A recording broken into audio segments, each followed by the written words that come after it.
둥둥 수요 특강 달을 가리키다. 매주 수요일 코너입니다. 달을 가리키다. 성현들은 달을 가리키고 있지만 우리는 그 손가락만 보고 있지 않은지 돌아보는 시간인데요. 종교의 문자나 상징이 아니라 그것이 가리키고 있는 종교의 참된 가치에 대해 생각해보는 시간입니다. 불자들의 사회적 실천을 목적으로 하는 참여불교 제가연대가 지난 19일 올해의 제가불자상 수상자를 선정하고 시상식을 가졌는데요. 참여시민상 개인 부문에 김디모데 목사를 선정했습니다. 선정위원회는 김디모데 목사가 사회 질서를 뒤흔든 내란 세력에 맞서 용기 있게 싸움으로써 광장 촛불의 승리를 견인하고 성범죄 피해자들을 지키기 위한 법안 발의에 앞장서며 한국 사회의 수준을 진일보시키는 역할을 했다고 선정 이유를 밝혔는데요. 김디모데 목사님의 올 한 해 활동을 돌아보면서 종교인의 역할에 대해 생각해보는 시간 가져보겠습니다. 목사님 안녕하세요. 예, PD님 안녕하십니까? 예, 반갑습니다. 오랜만에 인사드립니다. 예, 오랜만에 인사드립니다. 자, 먼저 청취자분들께 간단한 소개와 인사 한 말씀 좀 해주실까요? 예, 안녕하세요. 예, 저는 예수님께서 가르쳐주신 하나님 나라의 가치가 담긴 운동을 하고 있는 그 선교회 이하운 선교회 대표로 활동하고 있고요. 그리고 평화나무 기독교 회복센터에서 소장으로 일하고 있는 김디모데 목사라고 합니다. 예, 오랜만에 인사드립니다. 예, 원음 방송 가족 여러분 반갑습니다. 예, 반갑습니다. 네. 예. 자, 지난 19일에 참여불교 제가연대가 시상하는 참여시민상을 받으셨어요. 예, 이게 불자들이 주는 상인데 이 상을 받은 소감이 어떠신가요? 아이고, 저는 너무나 황송하고 몸둘 바를 모를 지경이었습니다. 제가 한 것에 비해서 너무나 과분한 상을 주셨다고 생각했고요. 그리고 무엇보다 저희 기독교, 특히 개신교계에서는 스님을 모시고 이런 상을 줬던 기억이, 수여한 기억이 적어도 저한테는 없는데, 역시 불교계는 대자대비하시니 넉넉한 마음씨들이 있으셔서 저 같은 목사를 불러서 이렇게 상을 주시니까 정말 감사할 따름이었습니다. 네. 가뜩이나 보수 개신교계 눈밖에 나서 미운 털이 좀 박혀있는 판에 아주 큰 힘과 위로를 받은 기분입니다. 예, 아마 목사님의 활동이 그 불자들에게도 귀감이 되지 않았나 싶은데요. 그 목사님 평소에 이웃 종교인들과의 교류나 이렇게 협력 활동도 좀 해오셨습니까? 예, 제가 특히 평화나무 회복센터에서, 기독교 회복센터에서 하는 일 중 하나가 이 부패한 종교인들에게 피해를 입은 피해자들을 돕는 일을 하고 있습니다. 예. 그러다 보니까 이러한 문제들에 대해서 공동 대응을 하거나 예방과 관련 법안 발의 등이 필요할 시에 이게 종교를 넘어서 서로 협력하고 힘을 모아야 할 때가 많기 때문에 수시로 이웃 종교인 분들과 교류하고 협력을 해왔습니다. 특별히 탄핵 정국 기간에는 이제 내란을 옹호하고 탄핵 반대 집회를 주도했던 정광훈 소년보 같은 개신교 극우 세력의 활동에 대한 대응 활동을 저희 차원에서만 하는 게 아니라 종교계 종교인들과 함께 해왔고요. 서울지법 폭동 이후로 정광훈 씨와 그 추종자들에 대한 이 극우 세력에 대한 공익소송도 이웃 종교인들과 함께 협력해서 해왔습니다. 네. 자, 이 상을 통해서 세상을 위한 종교인의 역할은 통한다는 것을 알 수 있는데요. 목사님 생각은 어떠신가요? 예, 저는 기본적으로 모든 종교가 추구하는 우리 사회를 향한 공공선의 가치와 방향은 일치한다고 생각을 합니다. 예, 사실 저랑 비교할 수 없을 만큼 보이지 않는 곳에서 오늘도 우리 사회 곳곳에서 수고하고 계시는 종교인 분들도 많으신데요. 예. 그분들을 비롯한 모든 종교인들의 역할은 저희가 이제 추구하고 있는 하나의 공공선이라는 기치 아래에 다 통한다고 생각합니다. 가령 사회적 약자에 대한 보호라든지 생명의 존엄을 기반한 인권운동이라든지 구조학에 대한 개선, 그리고 최근에 이르러서는 내란 청산과 민주주의 수호와 같은 공동의 목표를 추구하는 종교인의 역할은 결국 다 통한다. 그렇게 생각하고 있습니다. 예, 올 한 해 목사님께서 참 열심히 활동을 하셨고 고생이 많으셨다는 말씀을 드리면서요. 우리도 종교인으로서 어떤 역할을 했나 이 시간을 통해서 좀 돌아봤으면 좋겠습니다.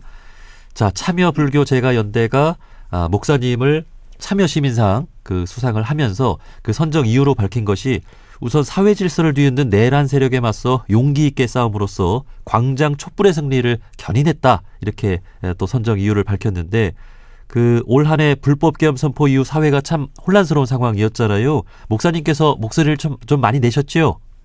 예, 저도 개신교 목회자지만 일단 시민 여러분께 참으로 죄송하게도 내란을 옹호하고 탄핵을 반대하는 선동 세력의 맨 앞에 선두에서 있었던 사람들이 정광훈과 손현보 씨였습니다.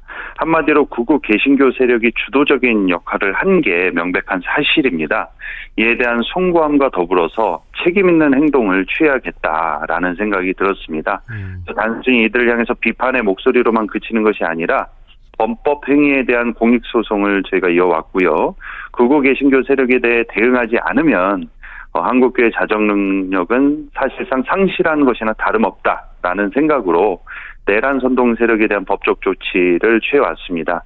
특히 정광훈류 같은 세력들은 입으로 아무리 비판한다고 해도 눈 하나 꿈쩍하지 않습니다. 불법 행위에 대한 강력한 법적 조치만이 그나마 이들이 혹세무민하는 광폭 행보를 어느 정도 단속하고 막을 수 있다고 생각했습니다. 그래서 이웃 종교인분들과 함께 조력하면서 내란을 옹호하고 선동을 일삼는 이런 극우 세력들과 그 추종자들에 대해서 저희가 이미 여러 차례 공익 고발을 했고요. 국가수사본부 면담도 신청해서 저희뿐만 아니라 이웃 종교인분들과 함께 다 같이 찾아가서 이에 대한 구속수사 촉구를 하기도 했습니다. 예. 참 돌이켜보면 우리 종교인들도 나서지 않을 수 없는 상황이었습니다. 불법 계엄 선포로 민주주의가 백척간두의 위기에 서 있었고 이 민주주의를 수호하는 것이야말로 우리 종교인들이 최우선 가치로 여기는 인권과 평등 사회를 지키는 일이라고도 볼 수 있겠죠. 예, 당연히 지당하신 말씀이고요. 인권과 평등 가치를 지키는 문제 앞에서는 어떠한 종교도 방관할 수도 없고 그래서도 안 된다고 생각합니다. 그리고 종교인이라면 불법 비상계엄 앞에서는 서로가 힘을 모아서 민주주의를 수호해야 된다고 생각합니다. 그런데 현실에서는 안타깝게도 정반대의 모습을 보이는 종교인들도 적지 않았습니다. 저희 개신교에서는 목사를 이제 사칭하면서 교회에서 교인들 등골 빼먹는 돈 받고 비즈니스로 일하고 있는 이제 목사답지 않게 일하는 사람을 부정적으로 이제 표현하는 단어가 있는데요. 이 성경에 이제 사꾼이라고 나옵니다. 그래서 사꾼 목사, 사꾼 목자라고 하는데요. 제 개인적으로는 의지가 있건 없건 그것이 설령 무지성에서 나온 것이라도 이 내란 시국의 내란 속의 윤석열의 불법 비상계엄을 옹호하고 내란이 아니라고 우기면서 여기에 종교적 언어를 포장해서 이 교인들과 신도들을 속이는 이 종교인들이야말로 진짜 사꾼, 땡중 종교사업자가 아닌가라고 생각하고 있습니다. 네. 그래서 이번 내란 사태야말로 진정한 종교의 가치를 추구하는 진짜 종교인들을 필터하는 일종의 옥석을 가리는 기준이 되지 않을까 저는 그렇게도 보고 있습니다. 예. 이제 내란 재판 결과가 이제 곧 나오잖아요.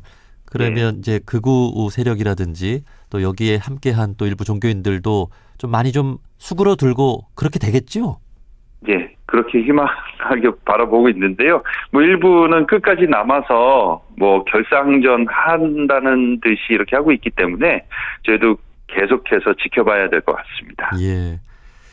자, 그리고 목사님께서 성범죄 피해자들을 지키기 위한 법안 발의에도 앞장섰다고 하는데요. 이건 어떤 일입니까? 예, 한때 넷플릭스에서 방영된 나는 신이다라는 다큐멘터리를 좀 알고 계시고, 예, 보신 분들이 계실 거라고 생각합니다. 예, 거기 등장하는 사이비 교주인 일명 이제 JMS 정명석 씨죠. 예, 이 사람이 이미 성범죄 전과가 있는 상태에서 법적 처벌을 받은 상태에서 전자 발찌를 차고 나와서 또 성범죄를 저지른 겁니다. 예, 제가 회복센터 소장으로 일하면서 반복적으로 들어오는 제보나 상담이나 도움 요청이 바로 이런 종교인들, 이단 사이비 교주를 포함한 종교 성직자들에 대한 성범죄 피해였습니다. 이분들의 실상이 너무 참혹한데요. 믿었던 목사님께, 스님께, 그리고 자기가 존경했던 교주에게 믿고 따르던 그런 종교인 지도자에게 성범죄 피해를 당한 이 피해자는 최악의 경우 스스로 목숨을 끊기도 하고 그리고 임신해서 사생활 낳기도 하고 그야말로 삶이 비참하게 무너진 채로 살아가게 됩니다. 그래서 이러한 문제를 근본적으로 해결할 수 있는 방안이 없을까 고민을 하다가 이제 일명 JMS 방지법을 만들게 된 겁니다.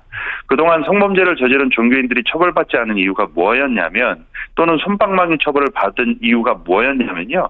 어떤 종교인이 성범죄를 저지르면 해당 교단이나 종단에서는 그를 교단법에 의해 처벌하지 않고 이제 종교인 직위를 당연히 박탈해야 되는 게 그 상식인데 네. 그렇게 하지 않는 경우가 많았습니다. 왜냐하면 그 성범죄를 저지른 종교인을 처벌해야 할 주체인 그 교단이나 종단 관계자들이 그 성범죄자, 가해자에게 돈을 받거나 또는 이제 친분이 있기 때문에 솜방망이 처벌하고 봐주는 경우가 너무 비일비재했습니다. 그리고 이제 교단에서 목사나 스님이나 법사나 이렇게 직위를 면직이나 파면 또는 파괴하더라도 그 종교인이 자기가 나가서 자기 스스로 교단을 만들고 대놓고 활동을 합니다. 그러면 현실적으로 법적으로 막을 수 있는 방법이 전혀 없습니다. 그래서 저희가 차관에 낸 것이 기존의 아동청소년 보호법을 개정해서 예를 들어 학교 선생님이나 택배기사 같은 경우에는 성범죄 전과 이력이 있으면 동일 업종에 재취업이 불가능합니다. 네. 이렇게 성범죄 전과 이력이 있는 성범죄자에 한해서 특정 직업에 대한 취업을 제한하듯이 종교인과 종교기관에 대한 취업을 제한하는 법안입니다. 그래서 이 법안을 만들기 위해서 지난 몇 년간 저희 법조인들 그리고 시민단체장들 그리고 각 종교계 성범죄 대응 관련된 일을 하고 계신 모든 분들을 수없이 찾아다니고 저 개인적으로 정말 올 한 해 몸을 갈아 넣을 정도로 열심히 뛰었습니다. 예. 감사하게도 이제 민주당 김준혁 의원님께서 이제 지난 11월에 JMS 방지법안을 대표 발의해 주셨습니다. 근데 이분도 JMS 신도들한테 얼마나 시달리셨는지 몰라요. 그래서 이제 국회 양성평등위원회랑 법사위를 거쳐서 국회에 상정되는 과정이 남았습니다. 사실 발의가 된 게 이제 큰 산 하나 넘은 거라고 생각합니다. 그래서 이 방송을 듣고 계신 청취자분들께서 지속적으로 많은 관심을 좀 가져주시고 함께 힘을 모아주셔야만 이게 법안이 제정될 수 있습니다. 그래서 많이 관심 가져주시고 함께 마음 같이 해주시면 감사하겠습니다. 네. 야, 이렇게 그 용기 있는 행동을 하는 것이 참 쉽지가 않은 일이라는 생각이 드는데요. 목사님께서 그 이런 용기나 실천력이 좀 어디에서 나오는 거예요? 제가 무슨 대단한 신념이나 어떤 숭고한 믿음을 소유하고 있어서 이런 실천을 하게 된 것은 아니라고 생각합니다. 그동안 교회와 목사에게 수많은 피해를 입은 피해자분들을 만나면서 제가 이제 목사로서 느꼈던 한없는 죄송함, 그리고 이제 저도 우리 사회 공동체 구성원으로서 그 소시민으로서 개신교에 속한 종교인으로 느꼈던 기본적인 양심과 책임 때문이라고 생각합니다. 이것을 제가 속한 개신교 신앙 안에서 표현한다면 성령께서 주신 힘이라고 그렇게 말씀드리고 싶습니다. 네. 참 우리 목사님의 이러한 그 모습을 우리 종교인들도 참 본받아야 될 것 같습니다. 자, 이 밖에도 우리 목사님께서 늘 하시는 또 이주민들을 위한 활동이라든지 또 어려운 이들 돕는 그런 활동도 해 오시는 것으로 알고 있는데요. 올 한 해 개인적으로 기억에 남는 일이나 보람된 일도 많이 있으시죠?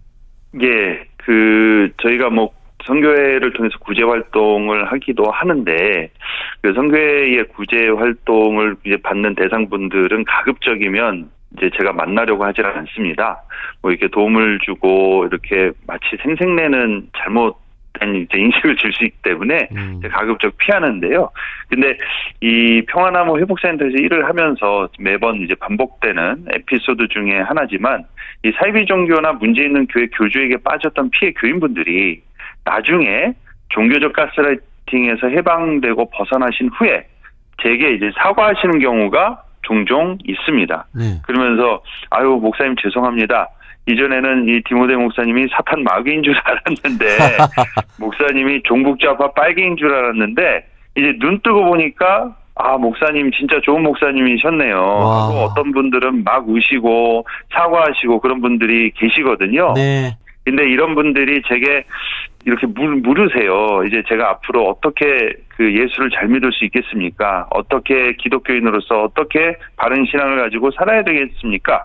라고 이제 저한테 물어보시면 제가 그때마다 이 우리 사회 고통 가운데 있는 분들이 많다. 이분들의 좀 아픔을 돌아보시고 함께 섬겨주시면 좋겠다라고 이제 권해드립니다.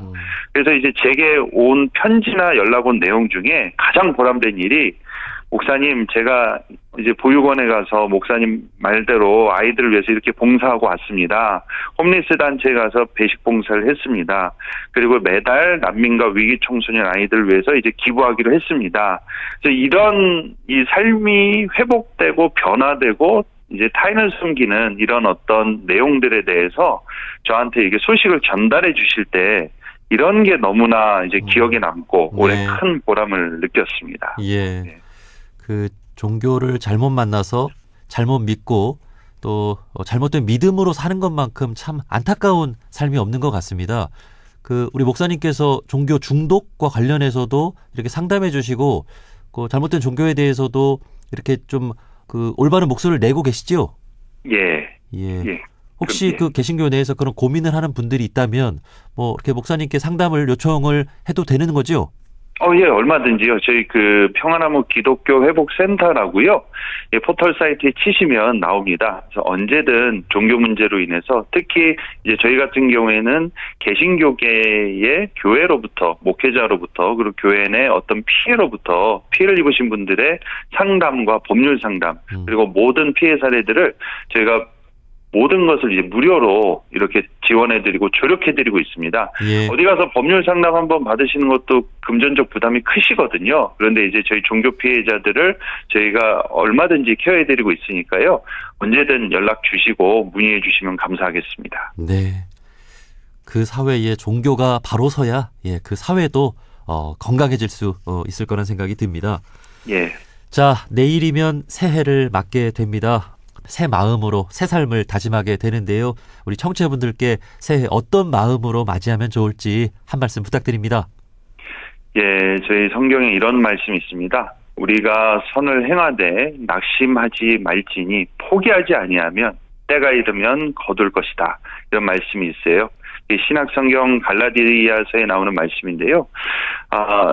저희가 옳은 일을 하고 선한 일을 하다가도 어떤 목표를 가지고 부단히 노력하고 성실하게 일을 해도 때로는 당장 눈앞에 어떤 결과물이 열매가 보이지 않고 심지어 어떤 경우에는 한 치 앞도 보이지 않을 때가 있기도 합니다. 그럴 때면 자연스레 낙심도 하고 포기하고 싶은 마음이 올라오기도 합니다.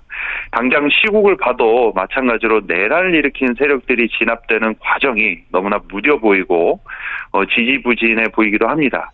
그러나 결국에는 선한 열매가 맺어질 것이고 때가 이르면 거두게 될 것이라고 믿습니다. 그래서 저희가 함께 많이 힘내시고 올 한 해도 정말 수고 많으셨으니 새해에도 좋은 결과들을 기다리는 마음으로 함께 맞이하자고 이렇게 말씀드리고 싶습니다. 예, 고맙습니다. 올 한 해 참 불안하고 걱정이 많았던 우리 사회였는데 점차 안정을 찾아가고 있고 또 새 희망을 가지고 더 좋은 나라를 우리가 다 같이 만들어 나갔으면 좋겠습니다. 여기까지 말씀 듣겠습니다. 참여불교제가연대가 수여하는 참여시민상을 받은 김디모데 목사님과 말씀 나눠봤습니다. 오늘 말씀 고맙습니다. 예, 감사합니다.